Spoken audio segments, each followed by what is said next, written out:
Hey, what's up, man? Thank y'all for tuning in. So, after doing one of these breakdowns in a recap, I wasn't as prepared as I am for this one. So, we had the Indiana Fevers play versus the Las Vegas Aces, and we got what we was looking for. We got some of the answers that we needed. Now, you got somebody like Aja Wilson who showed you that she deserved to be in the spotlight. And then you have Caitlin Clark, which is she came up short. Now, one of the things that I want to say is the Las Vegas Aces is literally one of one of the most complete teams in literally in the WNBA. They're the only one that I see that can play a complete style when it comes to the game, right? That they make the game look like or they play the game the way it's supposed to be played. And so like that's the one thing that I actually liked and enjoyed about watching the Las Vegas Aces play versus the Indiana Fever. Now, some of the stuff that I was like anticipating, I just wanted to see the matchup. Although they play two different positions, Aja Wilson and Caitlin Clark, I think these two matchups would have been it would have been even bigger if they would have promoted the game the way that they supposed to. This is exactly why I had an issue with them not promoting these two ladies, because now what happened was an opportunity was missed for them to big up the game to make more eyes be on the WNBA. Now it's like, okay, you saw what happened. You saw the product that somebody like Aja Wilson can be or bring, but nobody really knew that. So therefore, the people that are Caitlin Clark supporters and fans, yeah, they had a chance to watch it, but the casuals, they really didn't know much about it. So therefore, they didn't tune in. So had the league said, you know what, we're going to market this. We're going to say that this team right here and this player versus this player will create this type of atmosphere in game, style of play. And it's a must watch to see how both of these two ladies fare against each other.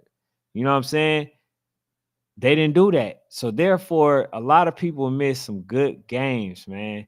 They miss the Aces, they miss the Fever, the Indiana Fever. Now, I'll say this, man. I now understand why the Indiana Fever is only that they only won one game. I understand why. It's because, first of all, I think everybody is putting too much pressure on Caitlin Clark. And I tried to explain this. You feel what I'm saying? Like, this is not LeBron James. Okay, it's cool. You're a fan of her. All right, cool. Let you be a fan. But I tried to explain that this is what's going to come with it. A lot of people don't understand how pressure is, like what it feels like. They don't understand, like, a person has to be able to manage too many different things to be able to succumb to a lot of pressure. Now just think, they talking about her outside of the court. You got people that don't like her for no reason. You got other people. Let me see. Hey, Trucks Tug, what's up? Appreciate you being here. But look, they got a lot of people that's riding on her, putting all of this pressure on her. They now have charter flights. They now have other things, right? They have ladies that don't like her. They have ladies that, that understands that she just wasn't going to come into the lead and dominate, right? They understood these things. Now, just imagine you take some of the pressure off of Caitlin Clark and say, you know what? We just going to see what she grooms to be. What will she grow to be? The type of player. Now, college, she was X, Y, and Z, right? She was one of the greatest, right? Hey, appreciate you, Trucks Tuck. Now she's one of the greatest college players ever to, lace her shoes up and touch the basketball, right? You can give her praises, but I was trying to explain to y'all, this is the type of product that y'all creating. She only had 8 points. She literally only had 8 points in a big game versus the Las Vegas Aces. Now, people told you that A'ja Wilson was a hater, or Diana Taurasi was a hater, that all these people were a hater when they said that basically you are the one that you are the one that's going to be the greatest player in this league, and without ever even touching the ball or without ever even playing in the league. You feel what I'm saying? So a lot of ladies were feeling disrespected when they felt like a person was given preference far as the way that she's able to move. Then, they said, hey, man, we just talked about equality. Now you sitting up there giving her different treatments than the way that you treat me. I understand that she's bringing attention to the league, but now, you know what I'm saying? You're doing what we accuse the men of doing. We're doing that amongst ourselves, so we can't do that. So therefore, a lot of ladies, they didn't like what Caitlin Clark, the treatment that she was getting, the attention that she was getting, right? So now you got all these ladies that's marking their calendar trying to play versus her, right? And in return, he said, say hi to yeah, I already said it was good. Trust her. But now, you got all these ladies that's like, you know what? I'm gonna prove to y'all that I'm better than her. And it ain't nothing wrong with her not being the best player in the league. But what is wrong is that the pressure that is put on her for people to crown her so early, and then she's not performing the way that people thought she was going to perform. Nobody can tell me that they would ever thought that she would just only score 8 points. Now, this is a person that was scoring 40 points, 30 points in college. She was scoring a whole bunch of points. She broke the record, right? The NCAA record. And now she's in the WNBA, and she's very inconsistent with her play. So now the fact that she's getting all these treatments, guess what they're going to do next? They're going to go to the Nikes. They're going to go to all these other people that give endorsements, right?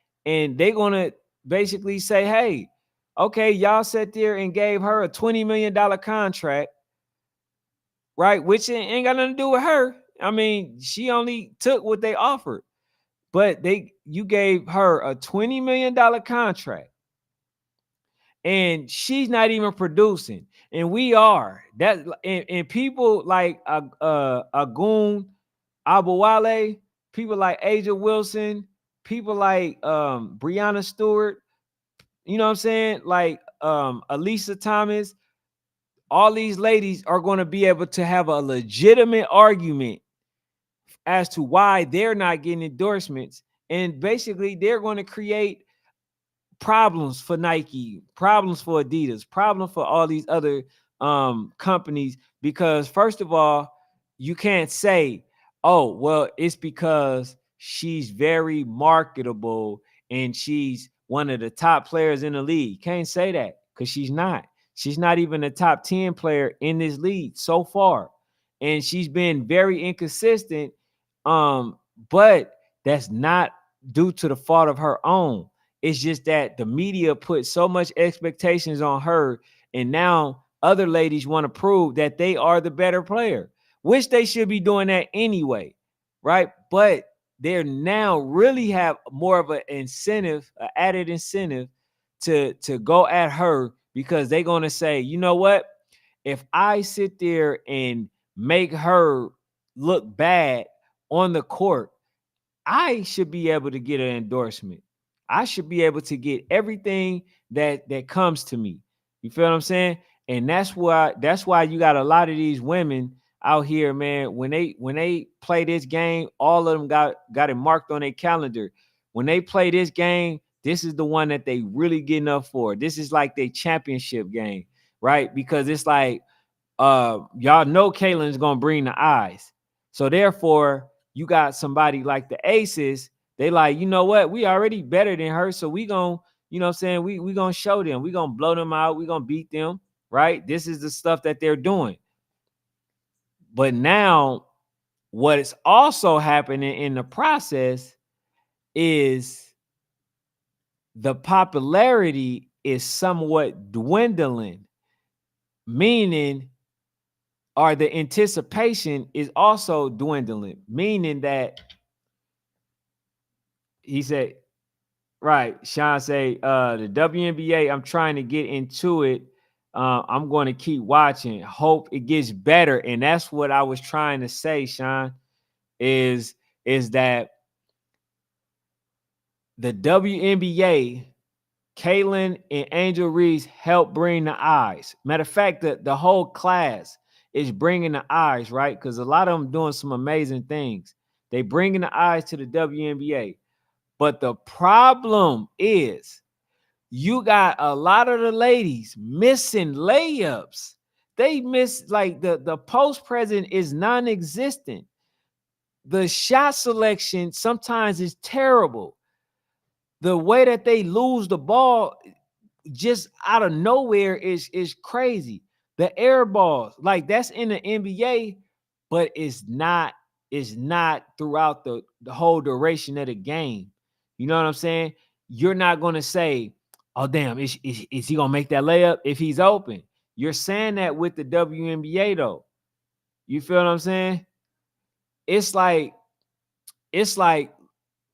first of all, if y'all going to ask for a huge salary, be able to first make layups, be able to, show that you guys belong, show that you guys are the better team. Now, I am going to say this. So far, out of all the games that I've been watching, the Las Vegas, although Connecticut Suns is undefeated still, right? They just beat the Chicago Skies by 4 points. Although they are undefeated, the best team in the league, the WNBA league right now, to me, is the Las Vegas Aces. They played the most complete game that I've seen. A'ja Wilson is legit. She's a legit player. She has everything in her arsenal. She can bang down low. She can shoot the three ball. She can shoot the mid range. She can play defense, right? She can do all of that. She can do everything. You know what I'm saying? And then on top of that, she has help.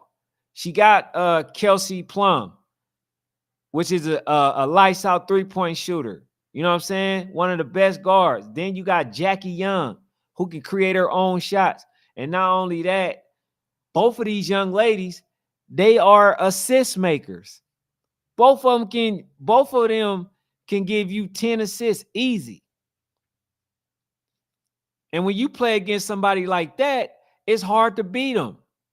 I wouldn't be surprised if they beat the Connecticut Suns, because the way that they played, if they're consistent though.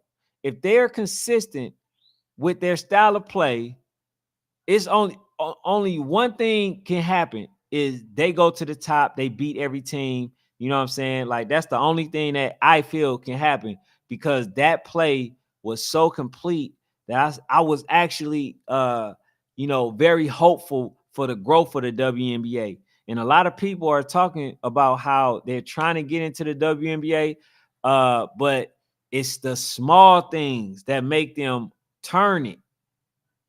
You know what I'm saying? Everybody makes mistakes, but consistent layups being missed can't be one of them.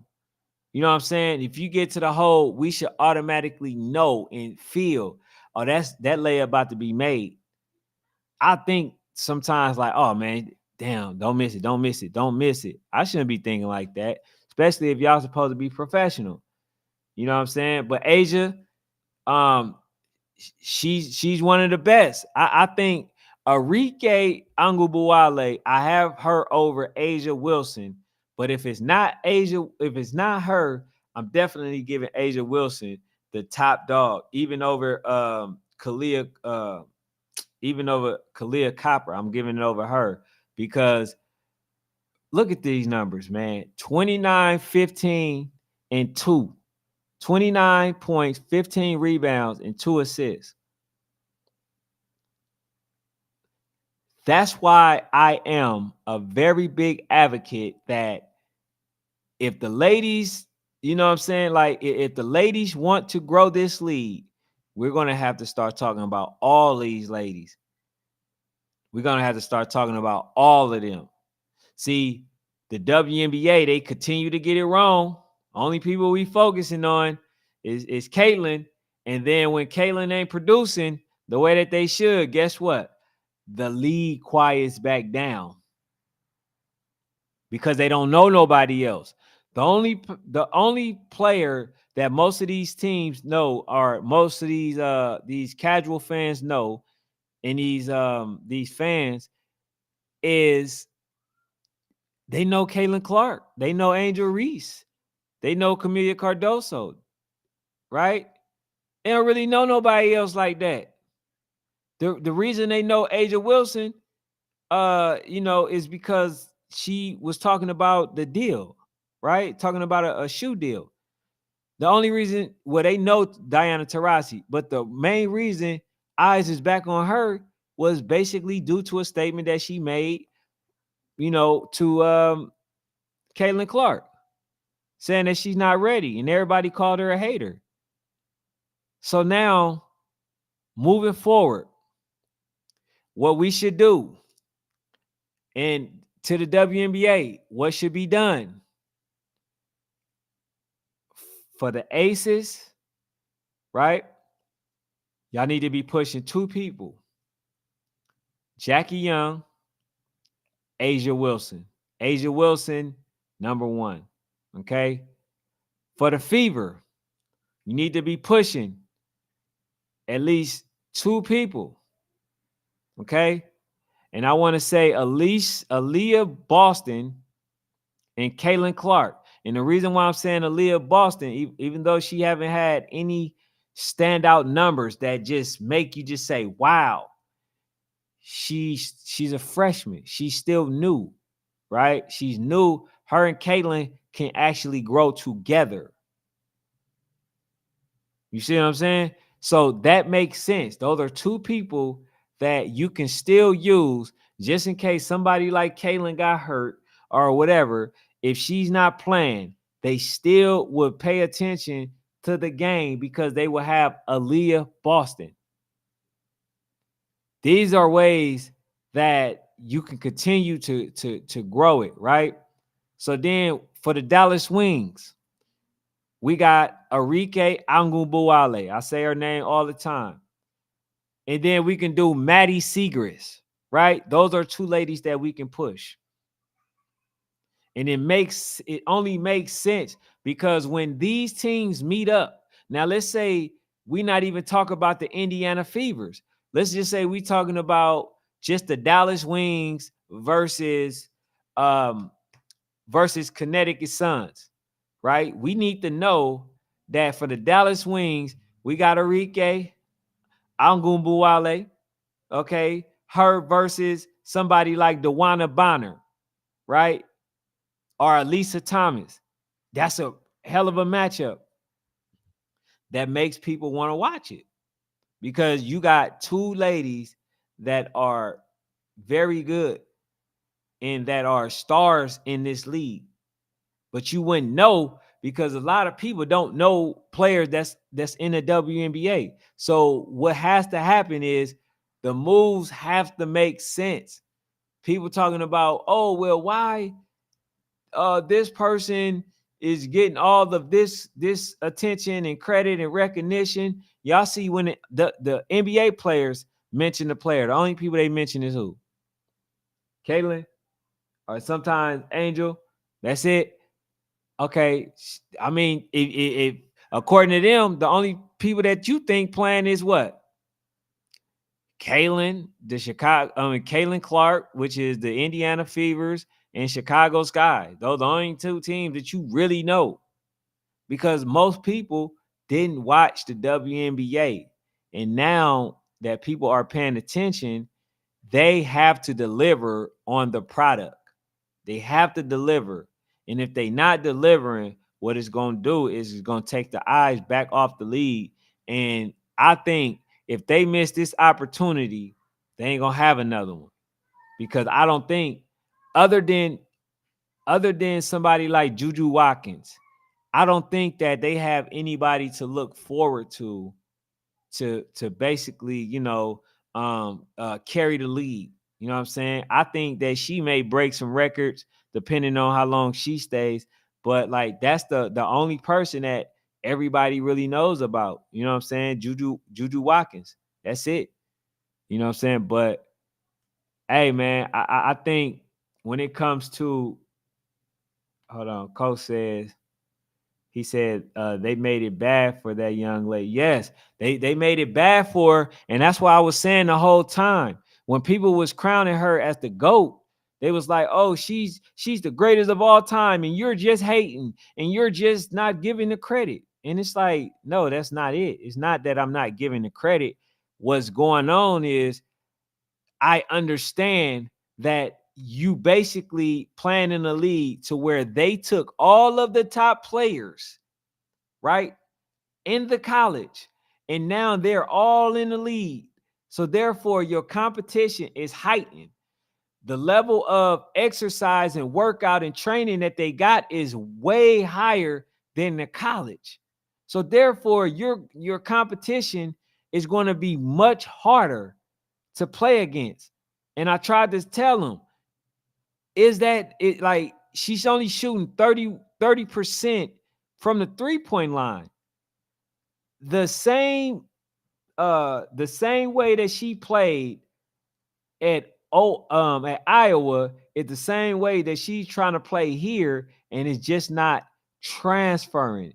It's not, you know what I'm saying? It's not transitioning to the same style of play. They're watching her. And if I'm not mistaken, the 3-point line is a little bit further in the WNBA than it is. So when she's shooting from where she's shooting at, she's shooting even further than she does from college. You feel what I'm saying? So I think what has to happen is she needs a true point guard.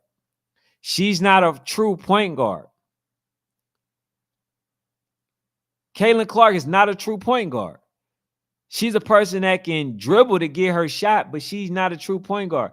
You see, she had 6 turnovers, right? And most of those turnovers is either because she's pressured or because somebody picked her pocket. If you're a true point guard, nobody is just picking your pocket like that. So she can dribble a little bit. And that's why I was telling y'all when I did my comparison, when I did her versus Diana Taurasi, I told y'all Diana Taurasi is a much better dribbler than she is.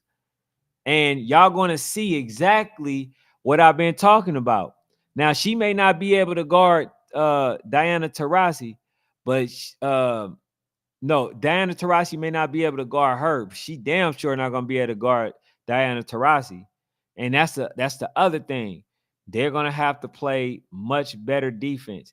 But y'all see the pressure that y'all put on this young lady, and now she's basically folding.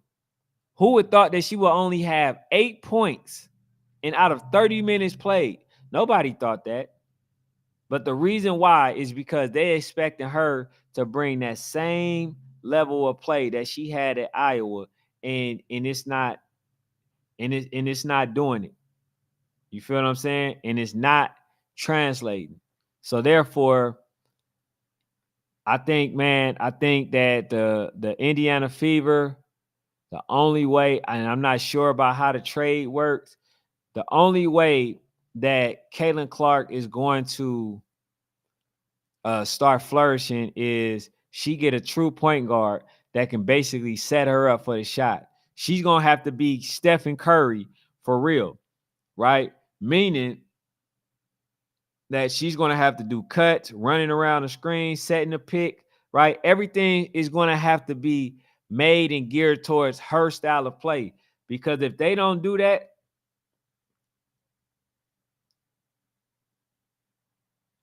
hold on, he says, hold on, I'm not understanding what you're saying. Says, can you name a car for an edit? Don't say anything stupid. Nah, I don't know what you're talking about. But yeah, but if y'all like the content, man, definitely hit the subscribe button, man. I appreciate all y'all being in here. But yeah, going back to Caitlin Clark, what has to happen? Because it seems like a lot of coaches are unable to make adjustments. The way that they're going to have to play, they're going to first have to start. They had to first stop bringing her up. I mean, for her to start dribbling up the court, they have to stop letting her be the one to bring the ball up. They're going to have to put her in position to where she runs around, right? Bends.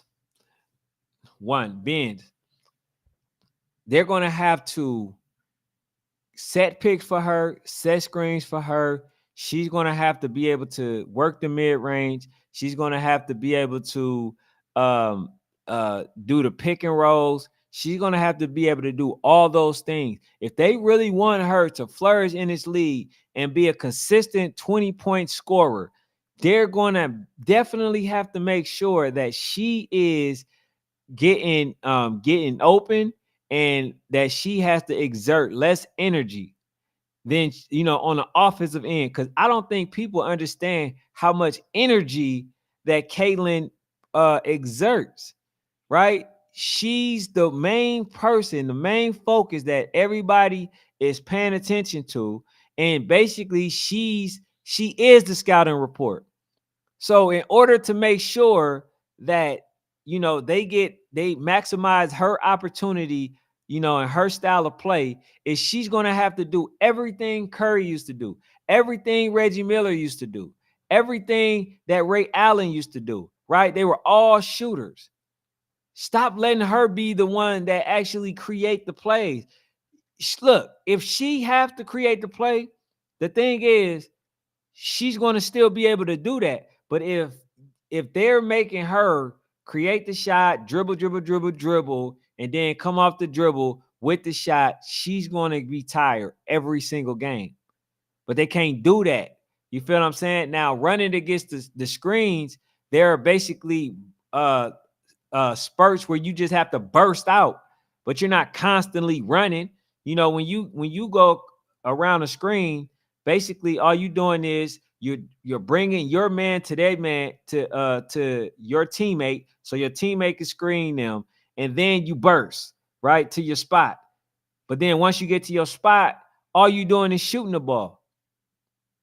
See, a lot of people don't really, a lot of coaches don't really pay attention to the X's and O's. They try to create stuff, but it is not translating. The only thing people wants to see, and tell me if I'm lying, the only thing that they want to see is her hit threes. But she hasn't been hitting threes because of the shot selection and the way that they've been basically coaching her. It's not translating. They can't sit there and continue to do the same thing. It's not going to work. She now only averaged 15 a game, 15 points a game. This is somebody that you thought was going to be averaging about 20, 25, at least for this game, right? But it's not translating. So you got somebody like A'ja Wilson. She should be able to help her carry the lead. You just got to get the media to do their part to say, hey, A'ja Wilson, A'ja Wilson, A'ja Wilson. See, when you say a person name enough, like they are doing Caitlyn, then people begin to believe the hype. Oh man, are y'all watching that game tonight? Who playing? The WNBA? Nah, who playing? Bro, Las Vegas Aces. They playing versus the Indiana Fever, bro. That's A'ja Wilson and Caitlin Clark, bro. It's about to be a movie. See, these are the things that need to be done and need to make sure that all of these women get the proper credit that they deserve and that they earn. But people so focused on, oh, she brung all this money to the league. Well, guess what? Y'all can bring way more than that. All y'all got to do is start giving everybody their credit. Now, how many people gonna say, damn, hold on, A'ja Wilson is the truth. She the best. You know what I'm saying? People are still saying Caitlin Clark is the best, and she haven't even earned it. I'm gonna be honest with y'all. I don't even think that right now, the way that she's playing, I don't even think that she's rookie of the year. And a lot of people might be like, oh, nah, if she get rookie of the year, let's say tomorrow, right? They did rookie of the year. If she was to get rookie of the year, it will only be because of popularity. It ain't because of her style of play. You know what I'm saying? That's been very inconsistent. Now, I'll tell you who's been very consistent, right? She may not score a lot of points, but she's consistent every time. Angel Reese, she's consistent with her stats every single game. Now, like I said, somebody that she needs to work with, Angel Reese, she needs to work with somebody like A'ja Wilson because they both left-handed. And I think that if she's able to get the post presence that A'ja gets, man, it's over. It's over with that energy that she already has, and the fact that she know how to box out. She know how to get the rebound, put herself in position to help her team win. Man, she'll be dope. She'll be dope. You feel what I'm saying? But what do y'all think, man? Let me know what y'all think. Do y'all think that they would turn it around? What piece do y'all feel like she need? Do y'all feel like that she's not as good as people portraying her to be? Do you feel like she's just an average player? Do you feel like she's the GOAT? Do you feel like she has a chance, to do some other things, you know what I'm saying, that we don't see in the future? Do y'all think that she's just one of those players that's going to be a hype job? Do y'all feel like she will exceed expectations that most people have about her? There's a lot of questions behind her, and until those questions are answered, depending on what side of the spectrum that she comes out of, that would determine the growth of the league. Because, be honest, everybody needs her team to be successful. Y'all don't just need Caitlyn to be successful. They need the Fever to be successful. You know what I'm saying? Once that happened, then the league shall grow. But while the eyes are on her, they need to be trying to figure out a way to spread it to, amongst every top player. We don't even know who the superstars are, do we? Do y'all know? I know based off, me watching the games. But do you know who the all-stars are? You know what I'm saying? Like, do you know about Ionescu? Do you know about her? The one that shot versus um uh Stephen Curry? Do y'all know her? You know what I'm saying? They talk about Caitlin Clark should shoot against Klay Thompson. No, she need to shoot against Ionescu. You know what I'm saying? Like, we need to see if she the best in her league before we sit there and see her versus one of the top shooting people that ever existed in the NBA. I want to see her versus Ionescu. That'd be a good game. You know what I'm saying? But yeah, bro, I think for the most part, the Fevers, They need some pieces, as well as the Chicago Skies. They need some pieces. Everybody needs some pieces. I don't know how the trade works, but they definitely need to get her a point guard. She needs to play the point guard position. You feel what I'm saying? But yeah, man, definitely hit the subscribe button if y'all new. I thank y'all for tuning in. If you don't hit the subscribe button, I appreciate you being in here anyway. And that's all I got for now. I'll be back on. I still got other breakdowns to do. Chicago Skies, them basically being edged by the Connecticut Sun, which is still undefeated. You know, I'm gonna be doing that one. But man, thank y'all.